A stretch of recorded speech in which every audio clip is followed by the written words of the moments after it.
Bienvenidos. Mi nombre es Esquivel Pedro Ariel. Soy el titular de la cátedra de la materia Seminarios de Problemas Jurídicos Argentinos.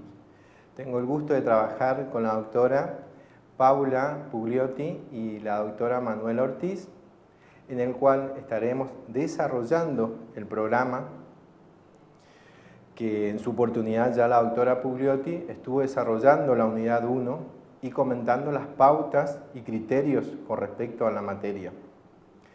En esta oportunidad yo estaré desarrollando la unidad 2, que sería régimen constitucional de los consumidores y usuarios. Para empezar, estaremos hablando entonces de la Constitución, su incorporación en la reforma y la necesidad social con respecto a la reforma. Comenzamos hablando del punto 1, Constitución Nacional, su artículo 42.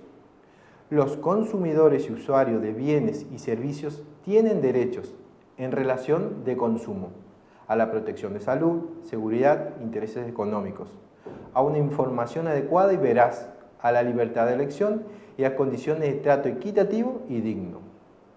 Las autoridades proveerán a la protección de esos derechos, a la educación para el consumo, a la defensa de la competencia contra toda forma de distorsión de los mercados, al control de los monopolios naturales y legales y a la calidad y eficacia de los servicios públicos. Y en la constitución de asociaciones de consumidores y de usuarios.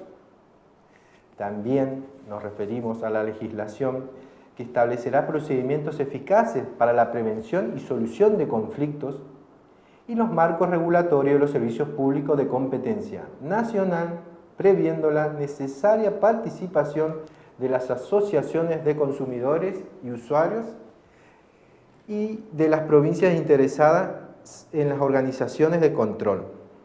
Cuando hablamos del artículo 42 de la Constitución, claramente nos referimos a la protección del usuario frente a la empresa, que en este caso sería la que mejor posición está en frente al usuario. Siguiendo con el artículo 42, aquí lo que vamos a detallar es los siguientes derechos que tiene tanto el usuario, que en este caso es el consumidor, frente, como habíamos dicho, a la empresa. Los consumidores y usuarios tienen los siguientes derechos: libre elección en el mercado de productos y servicios. El Estado debe eliminar aquellas prácticas que impiden esta libertad, por ejemplo, los monopolios. También debe asegurar la competencia leal y efectiva. Un ejemplo, tiene que haber una variedad de objetos y precios bajos. Tiene que haber competencia en el producto. Después seguimos con el derecho a la información. El consumidor usuario debe tener información veraz, detallada, eficaz y suficiente sobre las características del producto o servicio que va a adquirir o sobre su adecuado uso o consumo. Esta información la debe suministrar el proveedor. Después nos referimos a organizarse a través de sociedades con protección constitucional como organizaciones de consumidores y usuarios, que hoy en día, tanto a nivel provincial, tanto a nivel nacional, muchas organizaciones velan por el derecho al consumidor. Después seguimos con la participación en los órganos de control de los servicios públicos. Ese es un tema que hoy lo nombro nomás, pero va a estar bien desarrollado porque es bastante complejo como para entenderlo bien en la plantilla del alumno. Después seguimos con el acceso a la justicia. Cuando hablamos al acceso a la justicia del usuario o consumidor, cuentas con 2 acciones de amparo. Pero previo a este juicio debe hacerse la conciliación obligatoria, que también más adelante lo vamos a desarrollar en las siguientes unidades cuando hablamos del régimen legal de los consumidores y usuarios, que también en su articulado especifica la conciliación previa a la acción judicial. Siguiendo con la temática, hablamos también de la educación para el consumo. El Estado, a través de programas, debe capacitar a los consumidores para que sepan elegir con fundamento, reconozcan los engaños y sepan cuáles son sus derechos y obligaciones. Después hablamos de la protección contra los riesgos que pueden afectar la salud, la seguridad o la del medio ambiente. El Estado va a revisar los productos que están en el mercado y sus proveedores o importadores serán responsables de cualquier falla. También, vuelvo a repetir, tanto este punto como el siguiente con respecto a indemnización de reparación de daños y perjuicios sufridos, está bien desarrollado en la plantilla del alumno.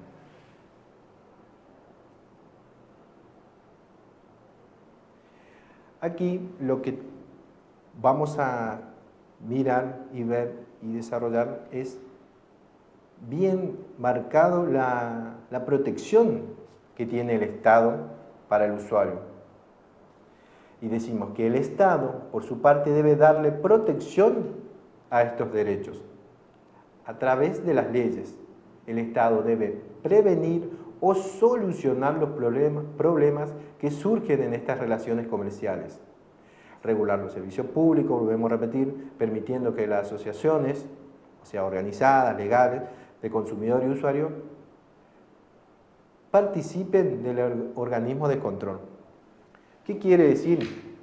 Que cuando el consumidor tiene derecho a reclamar por un producto, también tiene derecho a organizarse para tratar de llevar en conjunto ese problema que suscite, que se vuelve particular, que a la vez también se vuelve colectivo.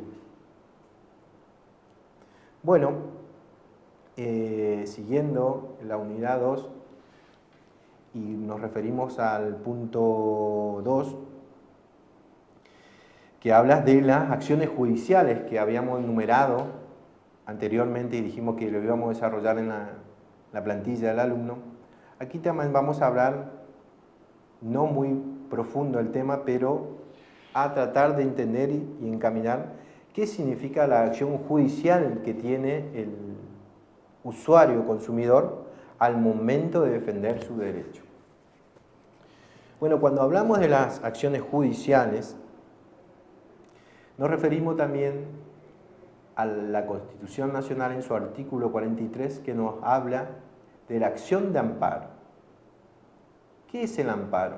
Como ustedes ya lo sabrán, el amparo es una acción judicial cuyo objeto consiste en proteger todos los derechos diferentes a la de la libertad física, ya que ésta está protegida específicamente por el habeas corpus.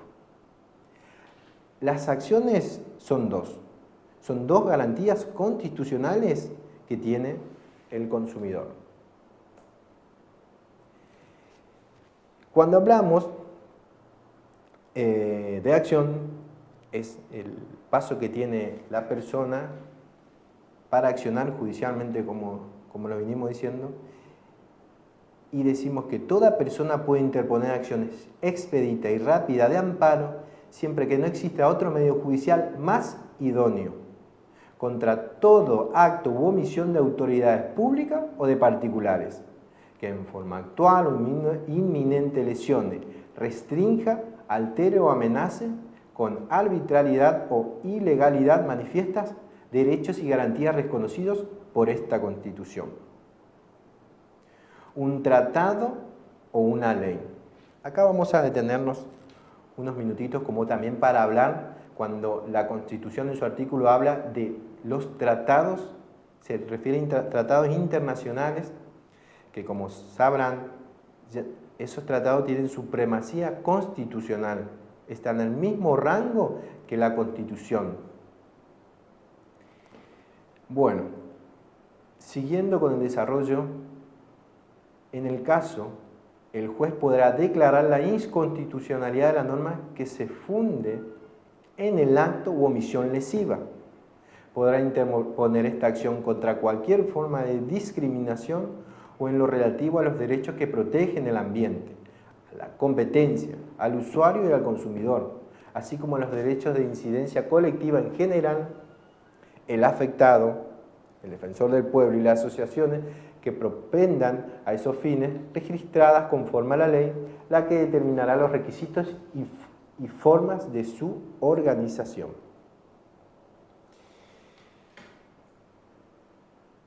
Siguiendo con el desarrollo de la acción de amparo, vamos a hablar de la acción de amparo clásica o en su palabra lo dice, individual, que sería el primer párrafo del artículo 43.